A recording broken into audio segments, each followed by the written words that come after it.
and other Afghan constituencies. Is there any talk or progress towards some kind of new government? Yes, our program is to form an Afghan inclusive Islamic government. So I expect there will be in future, in a few days, deliberation for that. Do you know who you're having those inclusive talks with? We understand former President Hamid Karzai might be involved, former Foreign Minister Abdullah. Are these the kinds of people who you are talking to? I think there will be some well-known figures, but right now I can't say by name, but there will be some well-known figures, yes. The Taliban and your leaders have said the war is over, we have won, and the occupation and forces have gone, and we now have our independence. Many believe that the Taliban simply wants to take total control and total power. Why should anybody believe that under the circumstances you're interested in other members of the Afghan nation being involved in the future? Because we think it is important for a durable peace in Afghanistan. And because it is the basis of our policy that we do not want a monopoly of power. And when we can have a comprehensive, durable peace, when all Afghans have participation in a future government, that's why we call it an Afghan inclusive Islamic government. So for that reason, we want to have this government, Afghan inclusive government. So, as you know, Suhail Shaheen, for the last several, I would say, months, certainly the Doha negotiations, the last several weeks and days, as you have conducted this lightning and very well strategized takeover of the country, most in the international community is saying, well, we can't really trust what the Taliban says. Let us look at what they are doing. So you say, no revenge, amnesty for even the other side, even the soldiers from the Afghan government side, and yet you can see the scenes of chaos at the Kabul airport where terrified Afghans are escaping you. They're trying to escape you right now, clinging to aircraft, falling from wings of planes, just scrambling to get out. They are terrified. They must have a reason to be terrified. What can you say to these people? I think they do not have reason. While we have issued a statement after a statement, why have we issued remarks after remarks by the spokesmen? So why they are terrified? So we are assuring them that there will be no risk to their property, to their lives, to their honor. So I'm also surprised why they are terrified in fleeing the country, why the country needs them. This is our country, a country of all Afghans. This country needs reconstruction. So that as Afghan, they should come together and rebuild this country to have a peaceful coexistence and tolerance among each other.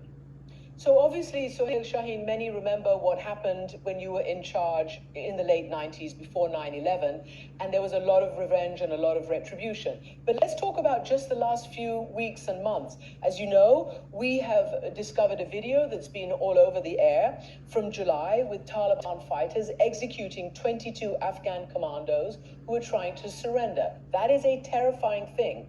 That is what people are looking at and hoping doesn't happen to them today. Human Rights Watch, the international organization that monitors events in Kandahar, say that now the Taliban have been detaining and executing suspected members of the provincial government and security forces, and in some cases, their relatives. There have been assassinations on the government side as you have moved forward and now into Kabul. So these are legitimate things that have happened. Why are you saying that this is not going to happen when we're getting reports that it is happening? About that video which was referred to, it is a fake video. I have already refuted that, and all our spokesmen. And about if there is any case, they bring it we will investigate that. On the basis of our policy, they are given amnesty, and there is no harm to anyone. If anyone claims they have been any threat to their lives or any case of assassination or any case, we are committed to investigate that and to bring the culprit to the court and to see his or her punishment. I know you say that's fake video, and maybe you want to disassociate yourself from it at this point, but certainly CNN and others verified that video. But let's move on. Yes, because I investigated that video, that's why I'm saying it is fake. Your statement recently says, or the Taliban statement, all those who previously worked and helped the invaders or who are now standing in the ranks of the corrupt administration of Kabul, the Islamic Emirate, that's you, has opened its door for them and has announced amnesty. So now let's talk about those members of the ordinary Afghan people who have helped US forces in the past, who have worked as translators, who have helped the current, or rather the fallen government, who have helped NGOs, who've been on the forefront of women's rights and activism. They are also terrified and they're desperate to be airlifted out of Afghanistan. What will you say and guarantee for those people who are Afghans who have worked with international forces in the past? They should not be terrified or desperate. Our guarantees, our official statements, ensuring that there will be no danger to their property, honor, and life. That is our commitment and also guarantee, because this is something official which reflects our position.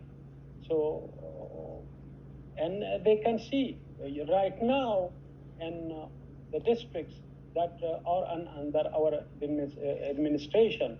So all the people, they lead their normal life.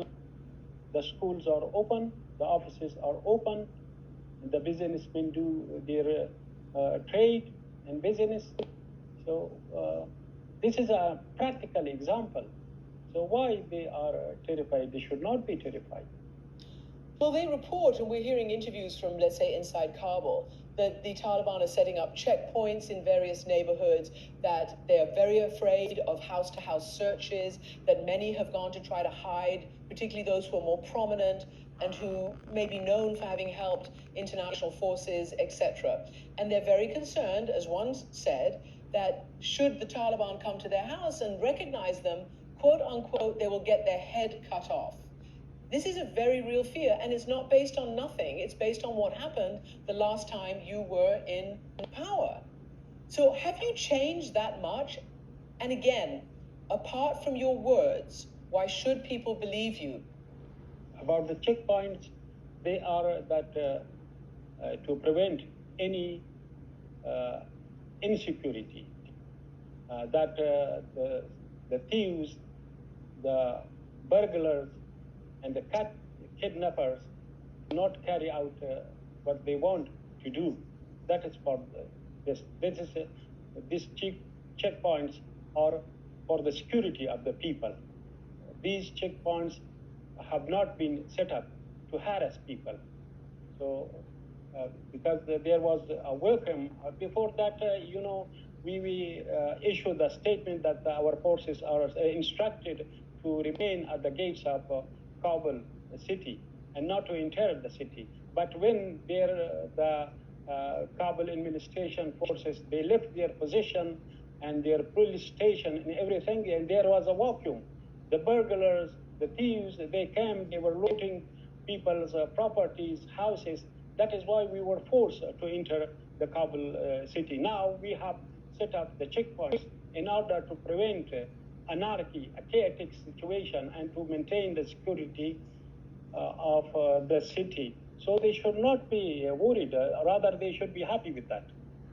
Well, certainly women are not happy, and I asked you, had you changed? And I just want to, ask you to react to some of these. Some are talking about burning their certificates of education, some of these women.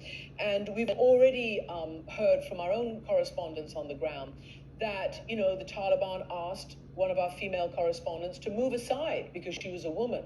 And that, women should not be, interacting with anybody, any male outside their family. That young girls, you say they'll be allowed to go to school, but we understand only up to a certain age and only to study religion. For women, it's a very, very terrifying day to see the Taliban, you all, take over. And I'm wondering what you can guarantee for women so that they can keep the rights that they've gained up until now. The media outlets in Kabul, they are operative. They carry out their broadcasting activities. There are many journalists right now based in Kabul, even foreign journalists. They carry out their work and filing reports from there. So, and also the schools will be open, and the girls and women, they will be going to schools and as teachers, as students. So you will see it in a few days. That is my expectation in a few days. Well, we certainly will obviously be watching very closely. But I want to ask you one final question. The former president of Afghanistan, Ashraf Ghani, fled the country. He seemed to indicate that it was either a choice between being executed on the spot or fleeing. What would have happened to Ashraf Ghani if he had stayed as your forces, your new leadership, entered the presidential palace in Kabul? Right now, Karzai is there in Kabul. Abdullah is there. Nothing has happened to them. Even their security is maintained. If he surrendered to the people, to the will of the people of Afghanistan, and he avoided the bloodshed, it would have been better for him. So, when it would have been if he was fighting, and during fighting he was harmed, that is another story. But if he had surrendered and handed over the power peacefully, so of course he will not be harmed. His life would have been safe. On that note, Suhail Shaheen, Taliban spokesman, thank you very much indeed for joining us. Thank you.